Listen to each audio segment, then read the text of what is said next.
Hai sobat semua, apa kabar? Baik kan? Semoga kalian semua sehat selalu, bahagia selalu dan banyak rezeki. Kali ini Mimin mau melanjutkan cerita dari novel Menantu yang Diremehkan. Semoga cerita ini bisa menghibur kalian semua ya, dan bisa menemani hari-hari kalian semua. Oh iya, jangan lupa bantu like dan komen ya biar Mimin tambah semangat uploadnya.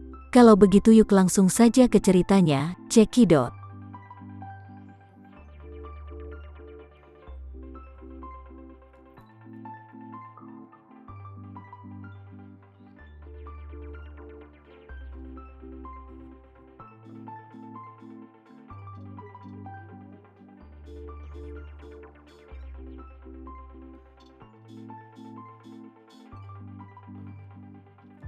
Tidak peduli bagaimana keluarga Sucipto dibersihkan, tidak mungkin untuk membersihkan nama kita di Jepang.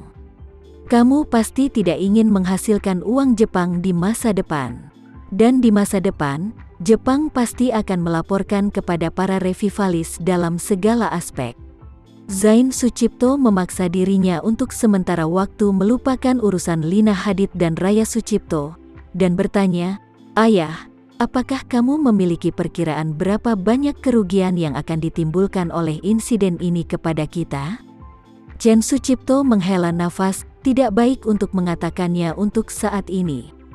Jepang adalah pasar terbesar di seluruh Asia selain di negara kita sendiri.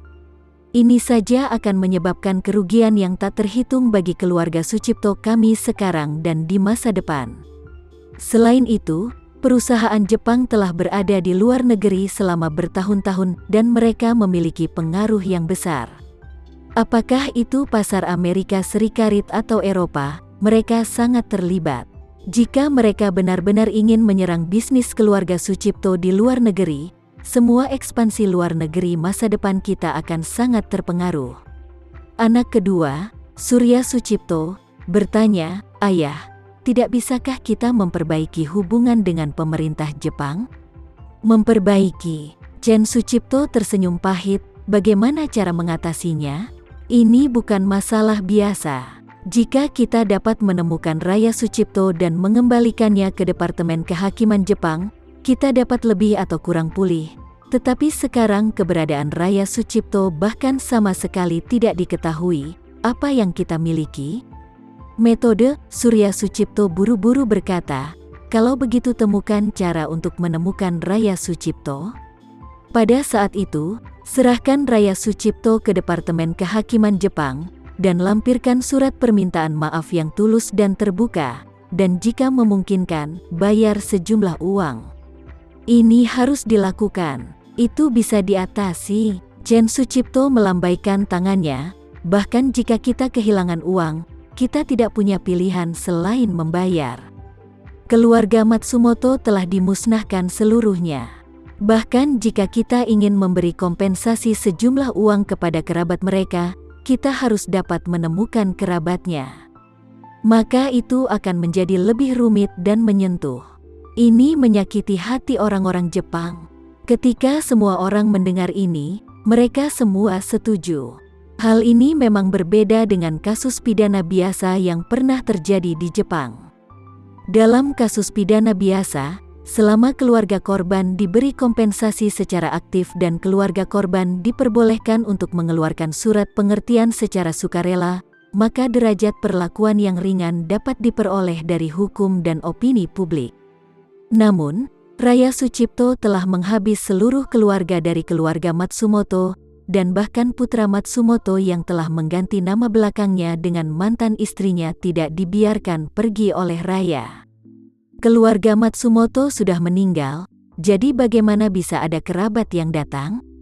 Oleh karena itu, bahkan jika keluarga Sucipto menginginkan ganti kompensasi, tidak ada yang bisa diberikan kompensasi. Surya Sucipto berkata sambil meringis, "Dalam hal ini, mari bersiap dengan kedua tangan. Di satu sisi, kita harus segera melakukan krisis public relations, di sisi lain, kita harus segera menemukan keberadaan Raya Sucipto." Bagaimanapun juga, dia memandang Zain Sucipto dengan penyesalan dan berkata dengan serius, "Kakak, jangan menyalahkan ayah.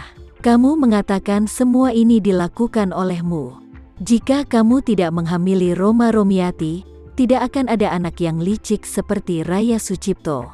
Zain Sucipto melihat adiknya tiba-tiba menyerang dirinya sendiri, mengerutkan kening dan berkata dengan dingin, "Surya, itu terjadi 20 tahun lalu. Kamu masih mengeluarkannya dan melakukannya di depan ayahmu dan adik-adik lainnya." Omongan macam apa itu? Surya Sucipto tidak menyangka bahwa kakak tertuanya begitu tajam. Dia bisa melihat pikirannya sekaligus, dan di hadapan ayah dan adik-adiknya, dia pertama-tama melakukan penculikan moral. Dia sendiri ingin menggunakan topik itu di depan lelaki tua itu, dan mengalihkan tanggung jawab untuk masalah ini ke Zain Sucipto.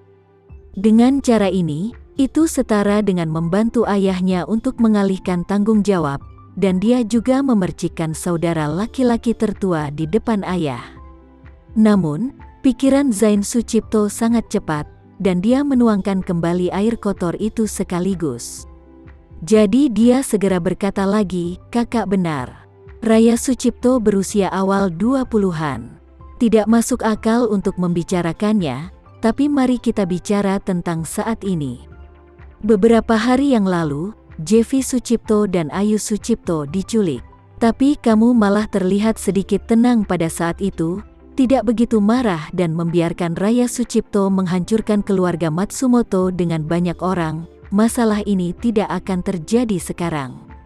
Dalam analisis terakhir, ini masih menjadi masalahmu. Surya Sucipto telah menyiapkan satu set pukulan combo untuk menjatuhkan kakaknya.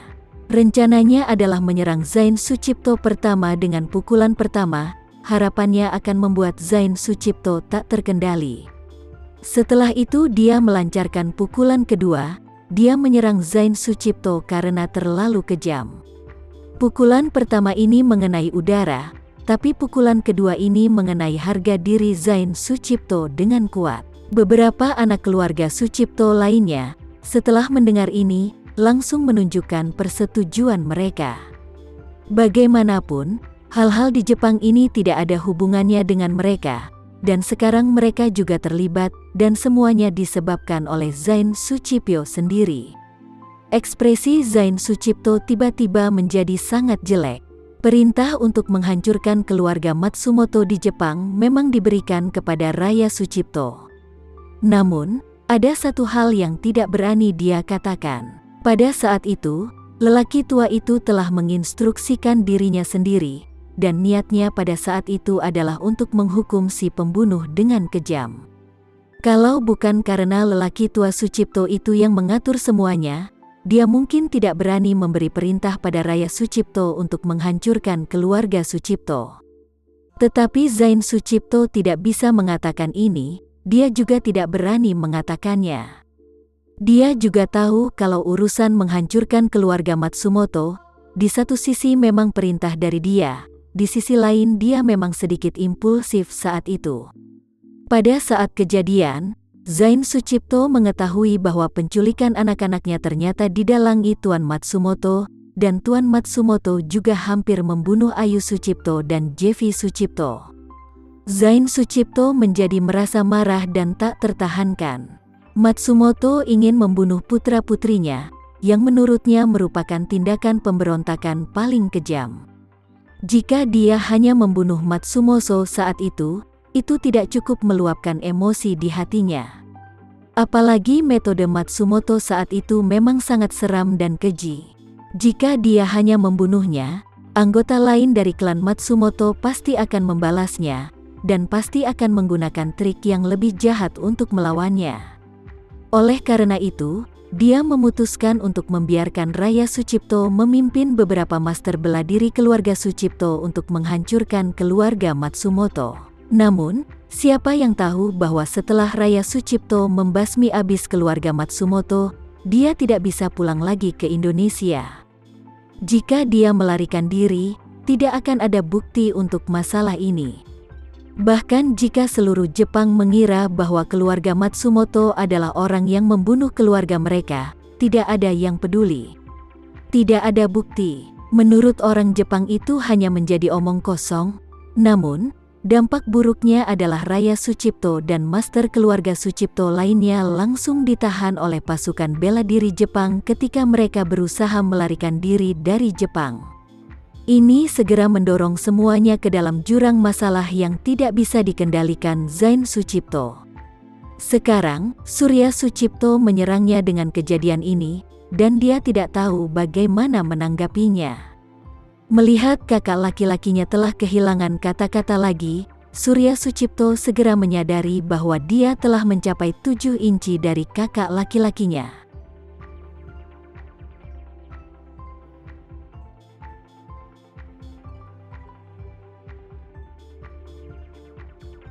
Sekian dulu ya cerita kali ini, kita lanjutkan lagi ceritanya di lain waktu. Oh iya, bagaimana menurut kalian? Semoga bisa sedikit menghibur kalian semua. Jangan lupa like, share dan komen ya. Untuk teman-teman yang baru nonton jangan lupa subscribe-nya. Hehehe. Kalau ada teman-teman yang ingin gabung langganan bisa langsung gabung saja untuk dapat fitur yang menarik dan sedikit membantu Mimin. Terima kasih sudah menonton. Sampai jumpa lagi. Bye bye bye.